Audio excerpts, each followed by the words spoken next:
Muy buenos días a todos y todas.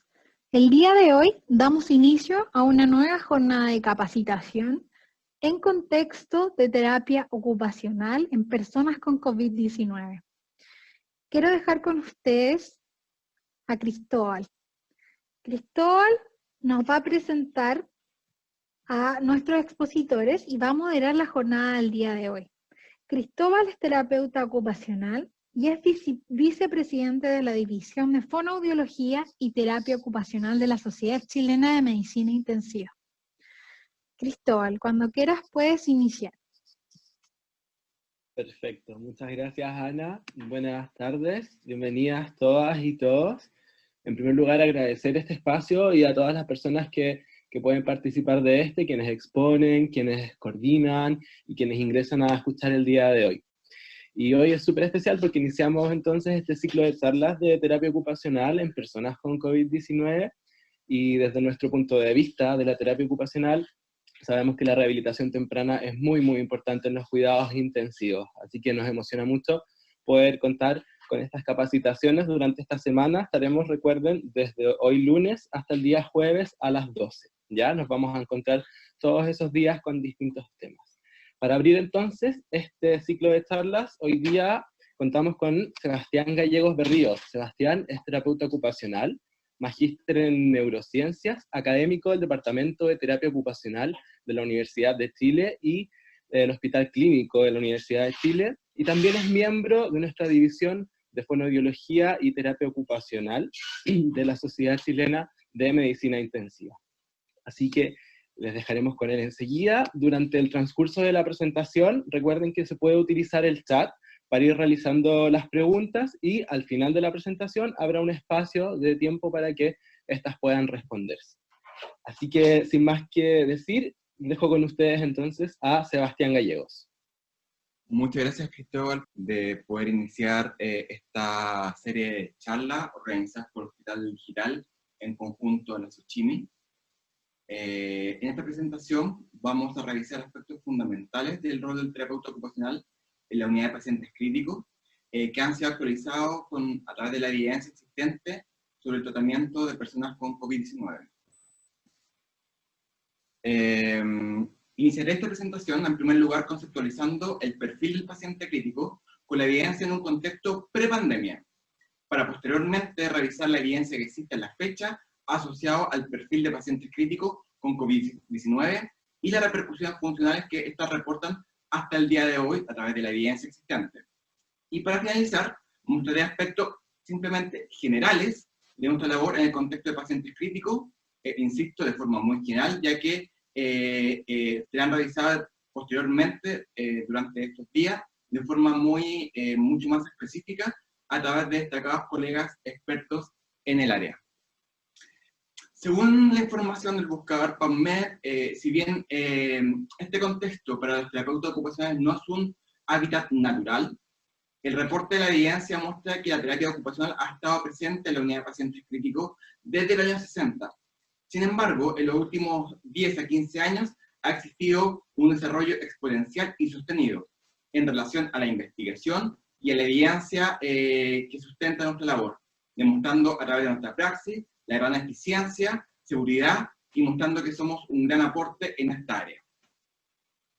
En este esquema, bastante básico y simple, nos representa lo que nosotros podemos ver al ingresar a una unidad de intensivo. Nos encontramos con un paciente que está invadido completamente, y ahora en este contexto de COVID-19 podemos encontrar que muchos de ellos podrían estar incluso pronados. Por lo tanto, debemos considerar que esto genera una gran dificultad y una gran limitación en la movilidad, lo cual podría generar ciertas complicaciones a futuro. En esta imagen podemos observar a un paciente que está monitorizado, ventilado, con bombas de infusión continua, catéteres, y en algunos casos podríamos encontrarlos también con máquinas de diálisis. Sumado a esto, es un contexto físico que no es muy amigable, ya que estas personas se encuentran generalmente aisladas, están con sedantes, bloqueados, con dificultad en la comunicación, desorientados, con un metabolismo acelerado asociado a los fármacos como corticoides, bloqueadores neuromusculares, y además, sumado a esto, la respuesta natural debido a la respuesta de la sepsis, que generan una cascada bioquímica que produce consecuencias a corto, mediano y largo plazo. A todo esto también debemos sumar los factores de la persona, como es la edad y otras condiciones previas al ingreso a la UCI. En este esquema, como estaba mencionando anteriormente, podemos revisar factores pre-UCI. Podemos conocer algunos aspectos pre-UCI como es la edad, comorbilidad, o también la capacidad física que tiene la persona previo al ingreso a la UCI. Por otro lado, también la condición de salud, la severidad, el desarrollo de neuropatía, la duración de la inmovilidad, la presencia del delirium o no, y también otros aspectos como es la cultura y los factores propios del hospital o la unidad donde se está manejando a esta persona.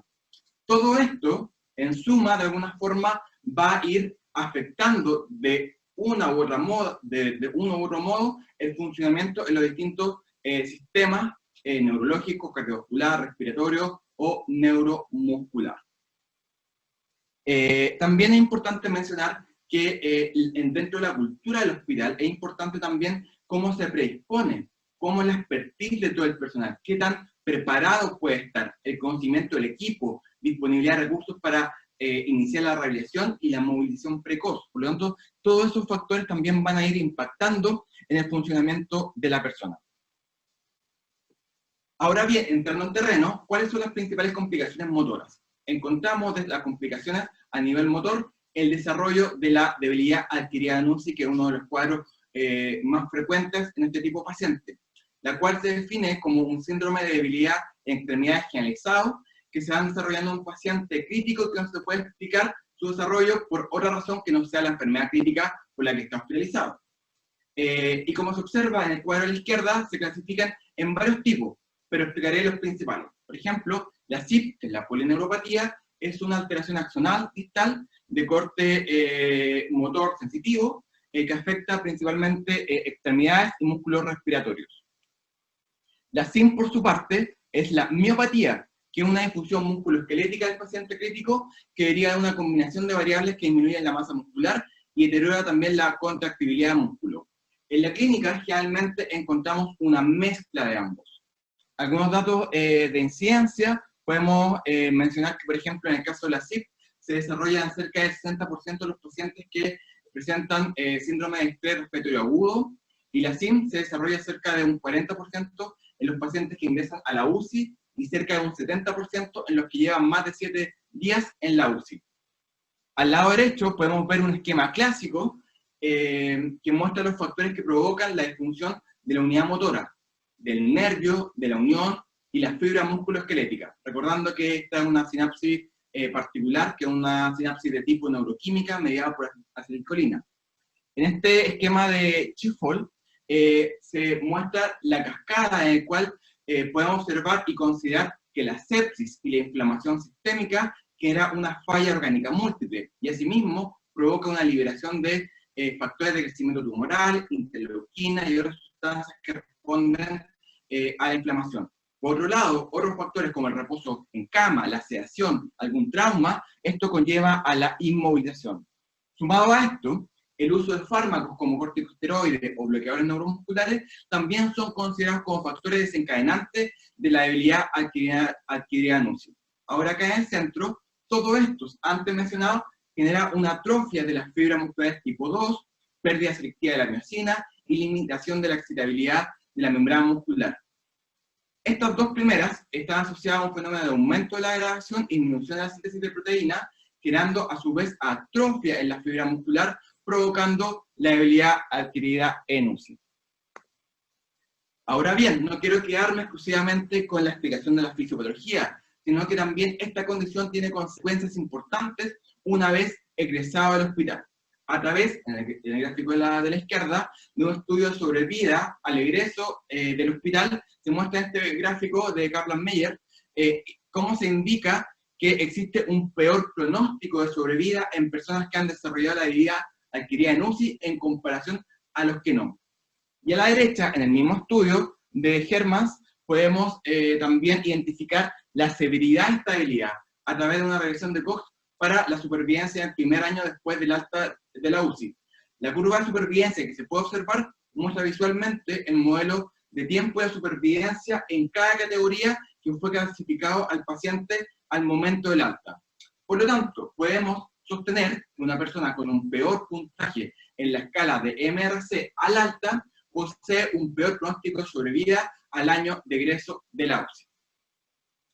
Ahora, en relación a las complicaciones posteriores en la unidad crítica, también podemos considerar algunas complicaciones o alteraciones cognitivas y de la salud mental.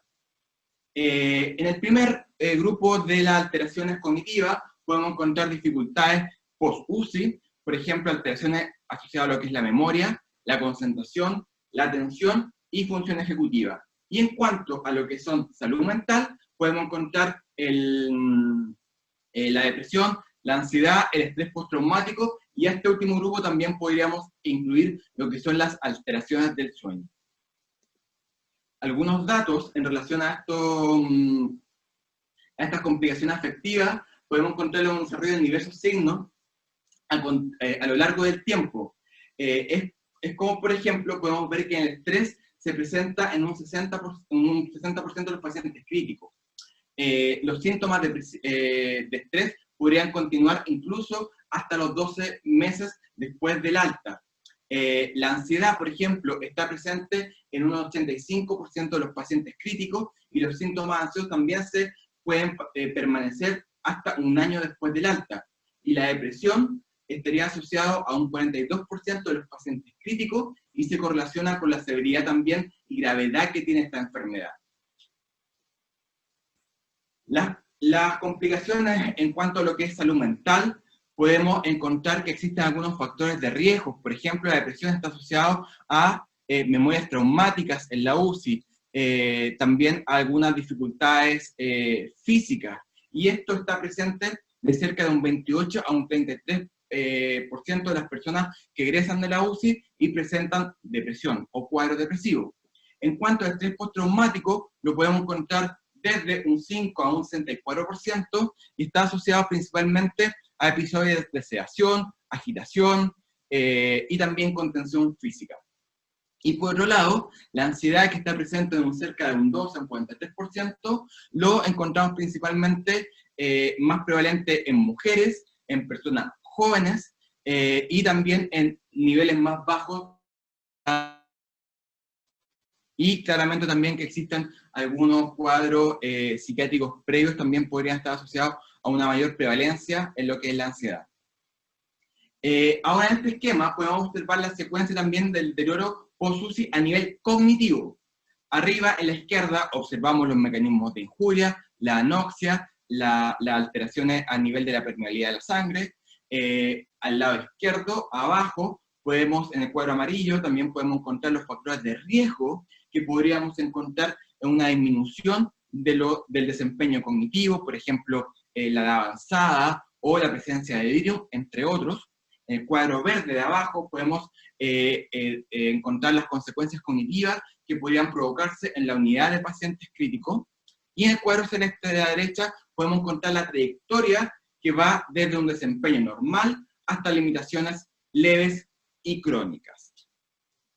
Ahora, dentro de los cuadros más frecuentes dentro de la unidad de pacientes críticos es la presencia del delirium, el cual se define como un desorden neuropsiquiátrico caracterizado por la alteración del nivel de conciencia, con una habilidad reducida de poder focalizar la atención, y que muchas veces está acompañado de cambios cognitivos como déficit en la memoria, desorientación, problemas del habla, lenguaje y anormalidad de la percepción. Otros aspectos generales del delirium es que es una alteración aguda de la cognición y de la atención, que es muy común en personas mayores, pero también se puede desarrollar en adultos jóvenes y en ambientes pediátricos. Es potencialmente prevenible, tiene una determinante de forma importante para un peor pronóstico durante y post-UCI, puede prolongar la estadía hospitalaria y costo de hospitalización, y en la mayor parte no es diagnosticada. En esta diapositiva observamos los criterios desarrollados por el DSM-5, donde explica de mejor forma los criterios para desarrollar o para poder evaluar esta condición. Ahora bien, en relación a algunos datos epidemiológicos del delirium. La incidencia es variable al contexto hospitalario. Por ejemplo, en adultos mayores podríamos encontrarlo cerca de un 15 a un 30%. Cuando vemos, por ejemplo, en un cuadro de cirugía, podemos encontrarlo desde un 11 a un 51% en distintos tipos de cirugía. Por ejemplo, en caso de un paciente que está hospitalizado en la unidad de pacientes críticos, este podría llegar incluso hasta a un 82% de incidencia. Por lo tanto, esto tiene una gran cantidad de posibilidad de desarrollarse en pacientes que están hospitalizados de acuerdo al contexto. Y a la derecha vemos también en este gráfico de Kaplan-Meier nuevamente un gráfico de sobrevida donde nos muestra la presencia del delirium y que muestra un peor pronóstico en quienes desarrollan delirium en comparación a los que no lo desarrollaron a lo largo del tiempo. En relación a los factores predisponentes y precipitantes, estos factores pueden de alguna forma aumentar o disminuir la posibilidad del delirium. Por ejemplo, una persona de edad avanzada, una persona mayor, con una noxa de baja complejidad, podría provocar una condición de delirium. Pero, por otra parte, una persona joven con un shock séptico de foco pulmonar, como podría ser en este caso, también podría provocarlo. Por lo tanto, estos factores son muchas veces dinámicos y son los que van, de alguna forma, gobernando la presentación del delirium o no. Y nos permite, de alguna forma, poder adelantarnos conociendo estos factores predisponentes y precipitantes, sabiendo que en algunos casos este podría ser completamente prevenible. Ahora bien, en relación a la clasificación, podemos encontrar unos subtipos del delirium. Esta clasificación está dada principalmente por aspectos psicomotores. Si bien el delirium hiperactivo está presente en cerca de un 19 a un 20%, nosotros lo observamos como un incremento en la actividad motora. Por otra parte, el delirium hipoactivo, que está presente en cerca de un 30%, lo podemos, generalmente está siempre subvalorado, ya que existe una disminución de alguna forma en la actividad que puede existir en el paciente, también en la forma de pensamiento y de reaccionar. Por lo tanto, generalmente está esta precaución de que existe una subvaloración en el delirium de este tipo de pacientes.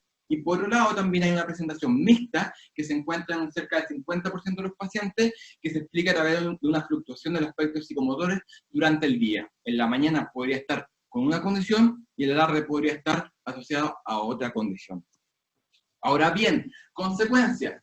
En este metaanálisis que salió el 13 de julio, estamos hablando de que no simplemente tenemos que trabajar en la parte aguda, sino que también lo que puede mostrar a largo plazo cuando ya está presente el delirium. No se puede determinar una causalidad, pero sí se podría considerar que podría ser un marcador. En el caso del delirium, después de hacer este metaanálisis, donde incluye a 23 estudios de la última década, determina que el delirium es un factor de riesgo para el deterioro cognitivo a largo plazo, con un odds de 2.3. ¿Ya? Y esto sumado también a que está fuertemente asociado a lo que es la mortalidad, que lo vimos anteriormente, y que podría estar asociado en datos que presenta Wolver en este estudio, que podría estar asociado a cerca de 152.000 millones de dólares debido a estadías más prolongadas, debido a esta condición en el hospital. Por lo cual también es una dificultad de salud pública.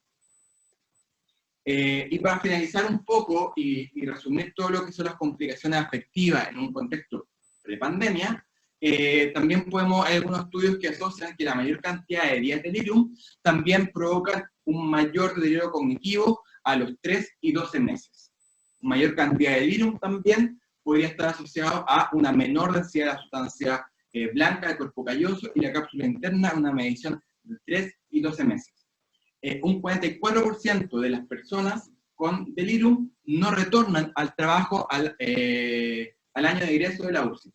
Y a los que presentan algún tipo de dificultad cognitiva, que está presente principalmente en los pacientes críticos crónicos, existe entre un 39 al 91% al alta en los pacientes críticos crónicos una disminución de la función cognitiva de un 13 a un 79% en las mediciones de 3 a 6 meses, y de un 20 a un 71% en una medición al año de egreso de la UCI. Las funciones cognitivas más afectadas está la memoria por sobre la función ejecutiva, luego el lenguaje, la atención y la velocidad del procesamiento. Ahora bien, a medida que avanza la atención crítica y disminuye también la mortalidad en la unidad de cuidado intensivo, también aumenta la sobrevida posterior a sufrir una enfermedad crítica. Estos sobrevivientes con frecuencia también van experimentando complicaciones duraderas a largo plazo de las unidades críticas. Y como resultado es importante comprender lo que estamos haciendo, conociendo el perfil de estos pacientes para conocer estas complicaciones y poder implementar estrategias basadas en evidencia para poder minimizarlas. Los y las sobrevivientes de las enfermedades críticas a menudo quedan con un legado de limitaciones físicas, neuropsiquiátricas, y por lo tanto que van a afectar en la calidad de vida de la persona, a corto y largo plazo. Comprender que los factores de riesgo del paciente y los cuidados intensivos puede ayudar también a identificar los riesgos que podrían ir desarrollando ciertas complicaciones estos pacientes. Además hay factores de riesgo que podrían llegar a ser modificables y también implementar algunas intervenciones que puedan llegar a ser beneficiosas para ayudar a informar también lo que puedan llegar a ser recomendaciones prácticas para el manejo, para reducir la prevalencia y el impacto de la calidad de vida a largo plazo. Y esto, también asociado a lo que son los síndromes post-UCI, no solo está afectando a la persona, también está afectando a la familia, a los cuidadores y a la sociedad. En resumen, de todas estas complicaciones tenemos que entender que a mayor avance, mayor sobrevida, y van a existir mayores complicaciones a largo plazo y que van a ser cada vez más evidentes. La habilidad adquirida de UCI es una complicación frecuente y está asociada a mayor nivel de discapacidad y también al uso de mayor uso de la regresión a largo plazo en otros dispositivos de APS y de los mismos hospitales. Además que también la debilidad física y las disfunciones neuropsiquiátricas podrían en algunos casos ser muy profundas y en algunos casos incapacitantes para poder desempeñarse de forma normal en el trabajo. Y el delirium, como lo vimos anteriormente, también muestra que puede aumentar la cantidad de días hospitalizados, mayor también cantidad de días con ventilación mecánica, y estaría también asociada a una mayor mortalidad y una mayor duración también para egresar del hospital. Por lo tanto, son algunos elementos que nosotros podríamos trabajar de forma temprana y que se van a revisar a lo largo de esta semana a través de nuestros colegas. Entonces, ya visto cuál es el contexto pre-pandemia, ahora también nos encontramos en otro contexto. Desde este punto de vista empezaremos a conversar y a hablar de las principales repercusiones funcionales asociadas al COVID-19. Si bien el COVID es una enfermedad relativamente nueva, ha existido una gran cantidad de publicaciones asociadas a datos epidemiológicos, manejo agudo, recomendaciones, incluso hasta tratamiento post-COVID, principalmente de países como China, Estados Unidos, España e Italia principalmente. En este portal observamos que existen ya más de 100.000 investigadores a lo largo de 166 países que han escrito sobre este virus, y en términos semejantes, por ejemplo, en lo que son signos, tratamientos, equipo de protección al personal. Por lo tanto, a pesar de que es una enfermedad bastante nueva, pues nosotros a la fecha estamos cumpliendo recién 5 meses de la alerta sanitaria, ya tenemos una gran cantidad explosiva de publicaciones y de información. Y es eso lo que nosotros ahora vamos a conocer sobre las repercusiones funcionales en los pacientes con COVID. Entonces, si bien el COVID-19 tiene un componente protagonista que es el pulmonar, en el desarrollo de la enfermedad se ha logrado a lo largo del tiempo, en estos pocos meses, reconocer otras complicaciones asociadas a otros sistemas, entre ellos el sistema renal, hepático, gastrointestinal, dermatológico, neurológico. Y sea este último el que me quiero detener unos segundos para poder revisar algunas de las principales presentaciones clínicas asociadas, como es, por ejemplo, la cefalea, trastornos sensoriales, encefalopatías, que posteriormente también podrían generar secuelas cognitivas a corto, mediano y largo plazo. Este grupo realiza recomendaciones generales tales como monitorizar de cerca los síntomas basales de los pacientes neurológicos, como pacientes también de edad avanzada, con enfermedad de Parkinson y otras condiciones neurológicas. Y que hay que estar atento a los cambios neurológicos que pueden existir en el examen neurológico de un paciente hospitalizado, ya que podría evolucionar como un paciente neurológico posteriormente. Entonces, a pesar de que se ha descrito que tiene un gran componente pulmonar, también se ha descrito que existen otros elementos extrapulmonares donde nosotros debemos estar atentos, como por ejemplo también algunos componentes hepáticos, dermatológicos, donde también nosotros podríamos actuar, prevenir y tratar. En este estudio que se hizo sobre pacientes recuperados del COVID, existe más del 87% reportó persistencia de al menos un síntoma post en la etapa aguda, al alta, particularmente asociado a lo que es la disnea y la fatiga, lo cual nos entrega un desafío como profesionales de la salud para desarrollar programas también de rehabilitación que apoyen los tratamientos convencionales de rehabilitación, por ejemplo, cardiovascular, neurológicos, sensoriales, incluyendo estrategias que favorezcan actividades de la vida diaria y la inclusión de la persona a la sociedad. ¿Qué aparece, por ejemplo, COVID y delirium? Todo esto se convierte, este contexto se convierte en un escenario perfecto, la tormenta perfecta para el desarrollo del delirium en los pacientes COVID hospitalizados en la UPC. En este estudio de observaciones se muestran los potenciales factores que contribuyen al desarrollo del delirium, como es, por ejemplo, la restricción de las visitas, limitación de estrategias no farmacológicas, incertidumbre de las personas, de los pacientes, de la situación actual, disrupción también de los servicios espirituales y religiosos, también que puede existir un burnout por parte de los profesionales y no poder implementar todas las actividades de prevención del delirium, y también podrían estar asociados a otras disfunciones neurocognitivas, compromisos sobre el sistema nervioso, inducción de mediadores inflamatorios propios del daño orgánico que puede existir, la disfunción orgánica, también el efecto de bloqueadores y sedantes, el aislamiento, que ya lo hemos dicho, la inmovilización y la ventilación mecánica, más el decúbito prono, que todo esto podría aumentar el riesgo y la incidencia del delirium en los pacientes con COVID-19. Ahora, por ejemplo, algunos datos. ¿Qué tenemos en cuanto a datos epidemiológicos? En estos dos estudios muestran datos de la incidencia de COVID y delirium, que son bastante distintos, porque en el primero a la izquierda, que de Wuhan, que es un estudio chino, muestra una presencia de cerca del 16% de los pacientes. Sin embargo, hablan más de la agitación y la limitación de conciencia, pero no hacen una búsqueda del delirium, apreciando un reporte de un 16%. Sin embargo, en el de la derecha, que es un grupo italiano, aparece cerca de un 65%. La diferencia es que en este segundo estudio existieron sí medidas objetivas a través del uso del CAP-IQ. Por lo tanto, se pudo observar en forma más objetiva la presencia del delirium. En este caso se buscó el delirium y se encontró de mejor forma. Y en caso de la agitación, apareció en cerca del 69% de los pacientes diagnosticados con COVID-19. Si bien actualmente estamos un poco abrumados por la velocidad de contagio, por lo complejo que ha sido el desarrollo de este virus, es vital que empecemos a prepararnos sobre lo que son las secuelas del COVID. Destaca en este estudio un corte de sobrevivientes con los casos post-UCI, los cuales fueron ventilados mecánicamente y que probablemente puedan experimentar consecuencias a corto y mediano plazo.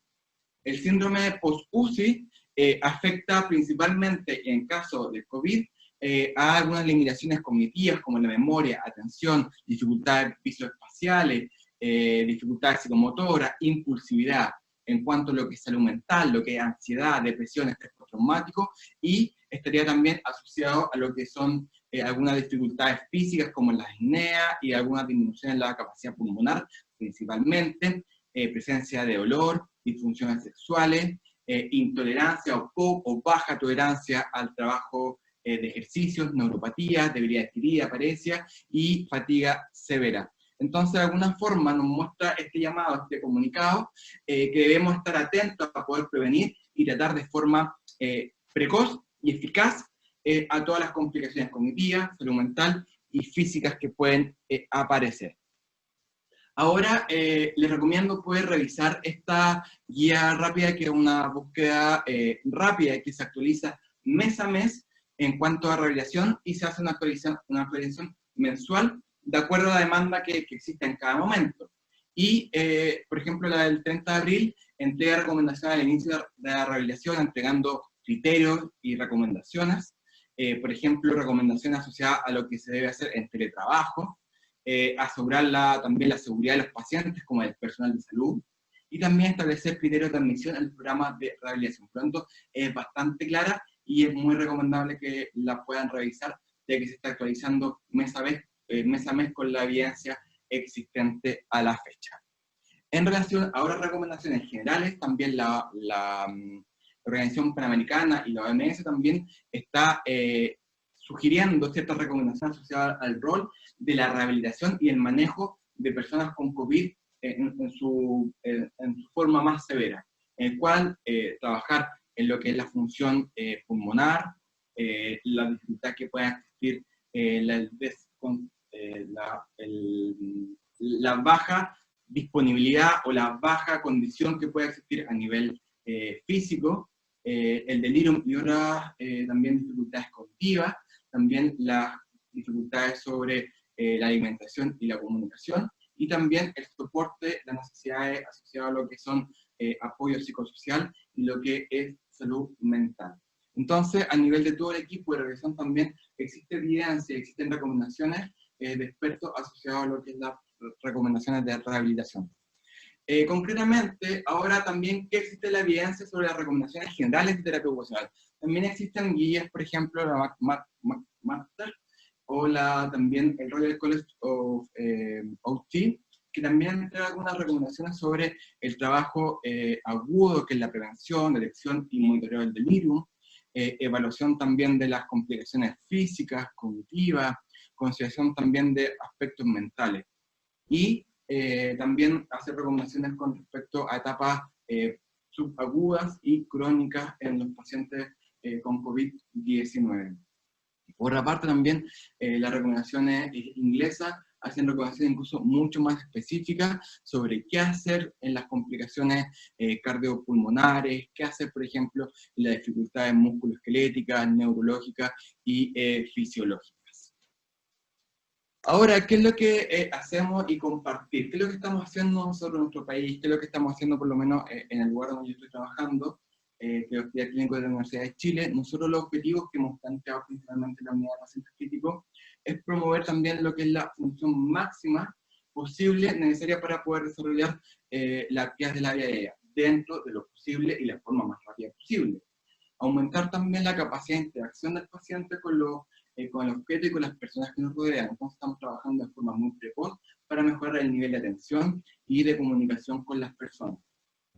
También mucho el tema de posicionamiento, que lo vamos a revisar en unos minutos más, sobre el cuidado físico y técnico necesario también para la manutención de estructuras corporales, para poder favorecer aspectos importantes asociados a lo que es el cuidado de algunas complicaciones del cuerpo. Entonces, dado esto, principalmente nosotros nos hemos basado en una guía desarrollada en el grupo de UPC del Hospital Clínico de la Universidad de Chile, que hizo un conjunto de estrategias basadas en evidencia para el trabajo de UPC en pacientes para el manejo del delirium. Pero nosotros, de alguna forma, nos hemos basado en esta intervención para trabajar aspectos asociados a lo que es el posicionamiento, estimulación polifensorial, estimulación cognitiva, estimulación motora, actividad de la vida diaria y educación a las familias, que van a ser detallados en los siguientes días. Ahora bien, no solo nuestra disciplina ha trabajado en el ámbito clínico directamente, sino que también ha podido ser a lo largo de Chile un aporte en el ámbito de lo que es la protección del equipo del personal de salud, en la comunicación con las familias, en el posicionamiento de los pacientes con prono, destacando iniciativas que les voy a mostrar a continuación. Por ejemplo, en este caso, a través de una idea que se desarrolló principalmente y se inició en el Hospital San José, muchos colegas a lo largo del país empezamos a desarrollar distintos elementos, formas y materiales para poder generar escudos faciales, lo cual nos saca un poco de la atención directa de pacientes y nos lleva a un taller, pero ha sido una forma también de tan versátil y productiva de poder aportar en esta pandemia, y esto culminó también con una adjudicación del proyecto Corfo por parte del grupo del hospital para poder masificar el uso de este elemento. También de alguna forma en el hospital también hemos apoyado a lo que es la comunicación, humanizando también los cuidados, pudiendo favorecer la comunicación que existe entre el paciente y la familia, lo cual también ha provocado una mejor conexión y una mejor respuesta por parte de los pacientes. Y por otro lado también hemos desarrollado también de forma bastante minuciosa el trabajo de los profesionales en prono, que hay muchos modelos también a nivel del país, que eso se va a desarrollar de mucho mejor forma el día de mañana, en cuanto a lo que es el posicionador prono, vigil y pacientes que estén ventilados. Nosotros acá dejamos el link para que quien lo quiera descargar. Nosotros proponemos un kit que fue primero con un estudio sobre la incidencia de lo que fueron las lesiones en la piel, que existe en los pacientes ventilados. Luego se hizo también un estudio sobre los segmentos corporales susceptibles a una disminución del rango de aumento de edema. Se comparó y se relacionó también con un estudio antropométrico de la población chilena, y un estudio también del porcentaje de peso a través del uso de algunos promedios y percentiles para poder llegar al diseño final, sumado también a un tipo de tela especial, lo cual también nos ha traído muy buen resultado, y ya lo estamos implementando, y esto ha sido un gran aporte por parte de terapia ocupacional para el equipo de intensivistas. Espero haber hablado de lo que es el contexto funcional, cognitivo, motor afectivo, las repercusiones de COVID y algunos aspectos generales. Espero que les haya gustado y estoy atento a sus preguntas. Muchas gracias. Muchas gracias a ti, Sebastián. Muy interesante tu presentación. Agradecerte en primer lugar el poder compartirla junto a nosotras y nosotras, a todas las personas que nos están mirando. Quería hacerte algunas preguntas, por si podrías apoyarnos respondiendo con ello. Muy bien, mencionaste muchas de las secuelas en personas que pasan por una unidad de paciente crítico sin o con el COVID-19. En la práctica de terapia ocupacional, ¿ha significado esto un cambio importante en las estrategias que ya se venían utilizando en los cuidados intensivos? Por supuesto, nosotros, como ha sido de alguna forma muy rápido, los primeros meses, de hecho, y las primeras semanas, nosotros ni siquiera participábamos por esta crisis en cuanto a lo que son las EPP. Después ya de la segunda semana, nosotros nos empezamos a incluir y empezar a preguntarnos qué hacer, en qué podemos aportar, cómo van evolucionando estos pacientes. Y ahí nos empezamos a encontrar, y ahí tal vez algún colega que ha estado trabajando podría también compartir su experiencia asociada a que, por ejemplo, justamente hemos visto mayor presencia y mayor severidad del delirium en los pacientes con COVID, por una parte. En segundo lugar, también pacientes mucho más frágiles. ¿En qué sentido? En que antes nosotros, cuando veíamos un paciente, podíamos empezar a movilizar, empezar a trabajar de la vida diaria, estimulación. Pero estos pacientes, al momento de empezar a movilizarlo de forma precoz, empiezan a descompensarse, empieza a bajar la saturación. Por lo tanto, son pacientes que debemos tener mucho mayor precauciones, mucho mayor estar atento a los monitores, estar atento a lo que pueda, a los signos clínicos que presente el paciente. Por lo tanto, por una parte, mayor presencia del virus, mayor severidad del virus, y también mayor fragilidad, por lo tanto también mayor cuidado de las acciones que podemos hacer nosotros como terapeutas ocupacionales. Excelente, muchas gracias. Recordar a quienes están observando que a través del chat pueden escribir sus preguntas si es que las tienen. Sebastián, y respecto a lo mismo que mencionabas, quizá, ¿qué recomendación podría entregarse a los equipos para promover que existan indicaciones para las intervenciones de rehabilitación temprana en general, sean de terapia ocupacional o de todo un equipo de rehabilitación? Pensando que, como tú bien decías, quizá en un principio por la falta de elementos de protección personal estaban más limitadas, o quizá la falta de evidencia incluso podría ser alguna limitación en ciertos centros de salud. ¿Qué recomendación tú podrías entregar a los colegas para decir, ¿saben qué? Es bueno que contemos con estas intervenciones?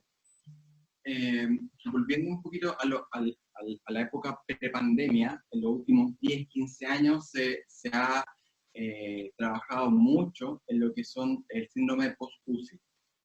La importancia de detectarlos, evaluarlos de forma temprana, de forma precoz, y empezar a trabajar. Ahora, en los pacientes COVID, vamos a encontrarnos con otra dificultad, nos vamos a encontrar tal vez con síndromes post-UCI muy similares, en algunos casos tal vez más leves, moderados, y yo creo en lo personal más severos. ¿Y cuál va a ser una de las complicaciones más importantes?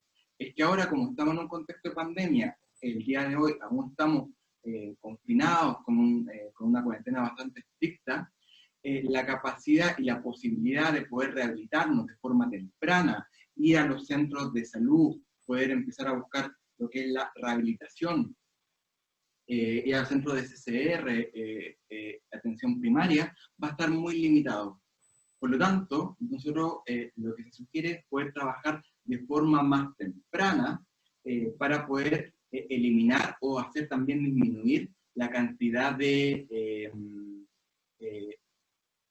consultas a largo plazo, porque sabemos que estas personas van a quedar con un nivel de limitación funcional bastante importante. Por lo tanto, ya existe evidencia de que si se trabaja en forma precoz, desde el kinesiólogo, desde el fonoaudiólogo, desde el equipo de fisiatría y terapia ocupacional, existe evidencia de que podemos disminuir la cantidad de días ventilados, podemos disminuir la cantidad de la disminución del delirium y de muerte a largo plazo. Si trabajamos de forma precoz, podemos también extrapolar estos datos a lo que es COVID, sumado a este contexto post-hospitalizado, que van a generar la dificultad de poder rehabilitarnos. Por lo tanto, es fundamental la rehabilitación. Y ahora hemos llegado también a un momento, a un contexto en que ya manejamos de mejor forma la información y también ya estamos un poco más confiados. Antes entramos con mucho miedo, mucha incertidumbre. No quiere decir que no debemos confiar, pero de cierto modo ya tenemos que entender de que en algunos casos podemos entrar con todo nuestro EPP, podemos trabajar en forma segura, podemos movilizarnos, y eso también nos da mayor confianza y posibilidad de poder empezar a sistematizar nuestro trabajo. Perfecto, Sebastián, y consultarte también un par de preguntas. Respecto a esto mismo que tú mencionabas, ¿no? Que probablemente vamos a tener que repensar el cómo está haciendo la rehabilitación desde lo ambulatorio, pensando en que las personas que quizás no puedan acceder a intervenciones de rehabilitación temprana, sobre todo ellas, van a tener aún más consecuencias o secuencias funcionales en un largo plazo.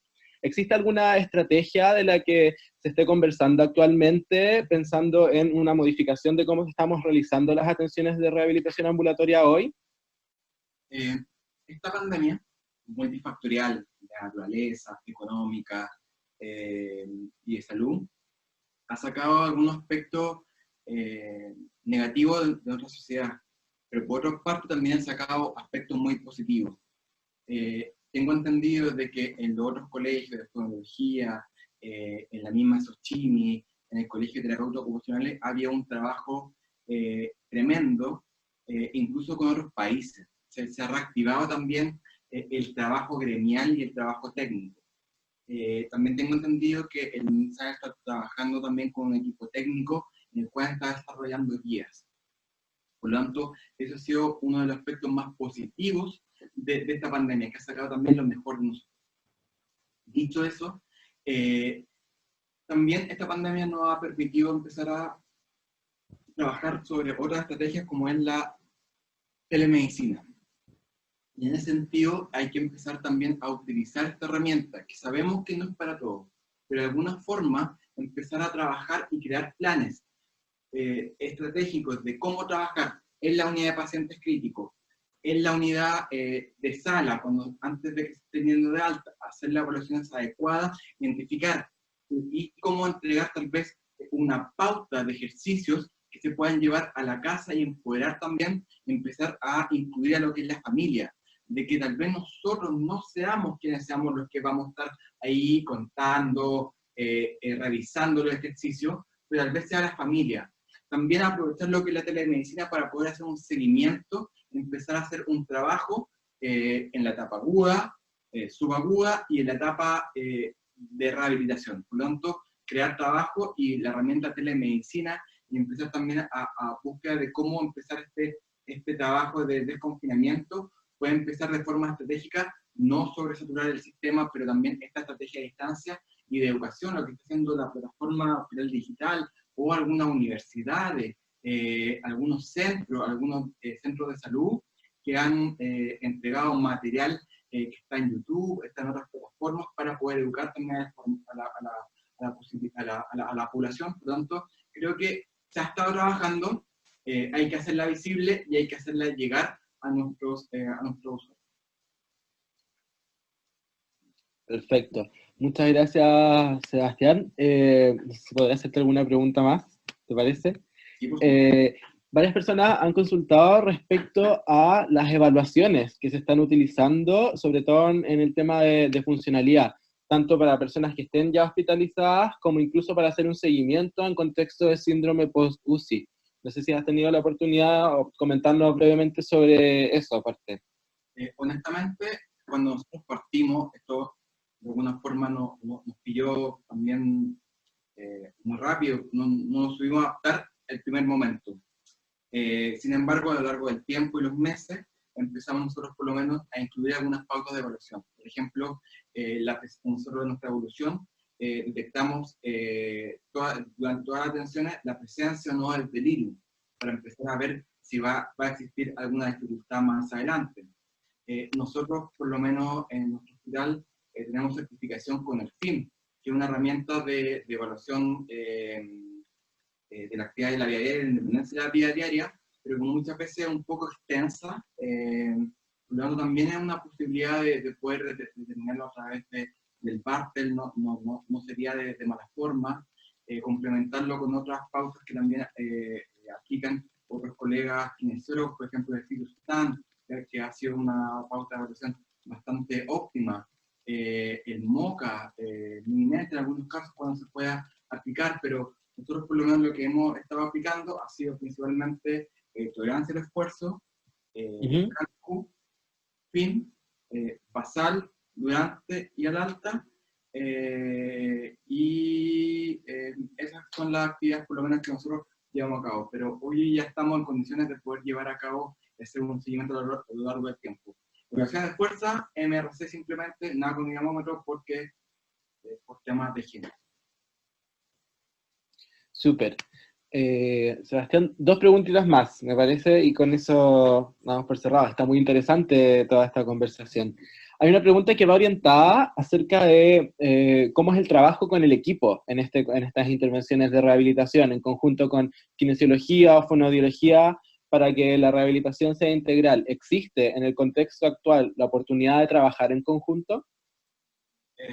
Nosotros, tengo que dar mi experiencia y debo agradecer la oportunidad que nos da los hospitales clínicos porque nos han enseñado, como inicié la presentación, no nuestro hábitat natural. Nosotros somos un invitado y estamos demostrando poco a poco, con evidencia, lo que hemos hecho. Por lo tanto, el trabajo con kinesiólogos, y la verdad que es una oportunidad increíble de poder trabajar en equipo, de empezar a aprender. Nosotros tenemos posibilidades de, por ejemplo, empezamos a trabajar un poquito lo que es orientación, moderación precoz del paciente mientras practica actividad de la vida diaria, mientras trabaja comunicación y devolución con fonoaudiología, en nuestro caso. también los pacientes que están mucho más complicados, están bloqueados, muy debilitados. Por lo tanto, el trabajo que tenemos que hacer entre todos profesionales en la unidad de pacientes críticos también ha sido súper importante. Por lo tanto, ellos trabajan mucho más desde el ámbito respiratorio y nosotros nos vamos mezclando un poco la parte más motora y más cognitiva. Por lo tanto, por lo menos la experiencia que tengo y que la personal a mí me gusta compartir, este trabajo transdisciplinario. No estamos muchas veces discutiendo entre esto es tuyo, esto es mío. La verdad que se da una dinámica que nosotros sabemos hasta dónde llega, que yo puedo avanzar en algo, y en algunos casos, quién es mejor, y empezar a aportar desde nuestro área, y empezar a hacer una sinergia. Entonces, sí, ha sido una oportunidad, lo hemos hecho, y también ha sacado esto, lo que yo te comentaba, lo mejor de nuestro equipo, y nos ha permitido hacer este trabajo tan disciplinario. Súper, qué bueno que tengan la oportunidad de realizarlo. Oye, Sebastián, hay una pregunta que tiene relación con la familia. Si la familia, bueno, por un lado, conforma uno de los pilares más importantes en contexto de rehabilitación, ¿cómo lo visualizan ustedes? Y qué información de pronto podría entregársela a la familia, quizá incluso familia que no está pudiendo visitar a su familiar, valga la redundancia, hospitalizada, o alguna recomendación posterior al alta, pensando en que probablemente la rehabilitación, como mencionamos anteriormente, no está funcionando como lo es habitual. Nosotros incluíamos de forma muy importante a las familias. Dentro de la visita, cuando mostré los objetivos que trabajamos, el último, pero no el menos importante, era la familia, donde teníamos una entrevista con la familia y le enseñamos cómo trabajar en la UCI. Y también recomendaciones al alta. Esto en un contexto de pandemia. Ahora, ¿qué hemos hecho en este contexto de pandemia? Nosotros hemos favorecido mucho lo que es la comunicación y lo que más hemos podido hacer durante el contexto de hospitalización, acompañando al equipo de humillación que está en el hospital y por otro lado también apoyando mucho lo que es la comunicación con los médicos. Entonces, tampoco es llegar, tomar el celular y llamar, sino que primero nosotros contactamos al día anterior, preparamos a la familia, vemos cómo está la condición del paciente, porque también como son tan lábiles, un día puede estar bien y al otro día no. Entonces, tenemos que manejar también esa ansiedad. Entonces, eso hemos estado haciendo, más que nada la comunicación, y eso ha mejorado, pero notablemente también el ánimo y la exposición que tienen los pacientes en el hospital. Y ahora, también la importancia de que las familias son los terapeutas. Ahora, en este contexto y estas nuevas formas de relacionarnos, ahora ya no vamos a poder, y también tal vez eso es un error que nosotros estamos cometiendo, que hacíamos que fueran terapeutas dependientes, cuando realmente nosotros desde un principio debíamos empezar a entregar de que la persona debe ser responsable de su proceso de rehabilitación y su familia. Por lo tanto, empezar al alta, entregar documentos simples, sencillos y eficientes para empezar a hacer tratamiento. Algunos videos, ya estamos en un momento tecnológico para poder entregar ciertas recomendaciones y también hacer ciertas capacitaciones y también, por ejemplo, lo que hemos estado haciendo, nosotros tenemos 2 turnos, algunos están trabajando en el hospital, en atención clínica y otros de telemedicina. Entonces, nosotros nos vamos comunicando, hacemos la atención clínica y cuando se va de alta, el terapeuta que está en la casa educa a las familias. Por lo tanto, hay que claramente empoderar, incluirlos y que trabajar con ellos, porque en este momento, aunque suene cliché, son más importantes que nunca. Si antes eran muy, pero muy importantes, ahora lo son más. Súper, excelente, Sebastián. Muchas gracias por compartir con nosotros tu presentación, el responder a todas estas preguntas. Creemos que es súper importante poder efectivamente compartir estas experiencias que ustedes tienen y que muchos otros colegas también tienen y que vamos a estar viendo durante estos días. Así que agradecidos. Agradezco, Cristóbal, agradezco también a todo el grupo de Hospital Digital. Creo que es una gran posibilidad para los terapeutas profesionales de que nos podamos conocer, divulgar nuestro conocimiento, nuestra audiencia, nuestra experiencia, y seguramente van a disfrutar también las presentaciones de nuestros colegas en los siguientes días. Así que muchas gracias a todos los que asistieron, a sus preguntas, y estaremos a su disposición para lo que quieran. Así es, mañana continuamos entonces con las presentaciones. Mañana tenemos dos charlas de unas colegas del Hospital del Trabajador y del Hospital de Urgencia y Asistencia Pública. Vamos a estar hablando sobre el decúbito prono, en relación, por supuesto, a nuestra intervención desde terapia ocupacional, y luego vienen días dedicados a otras intervenciones desde el aspecto funcional, desde la cognición, y cerrar con un estudio de caso el día jueves. Así que va a estar bien interesante.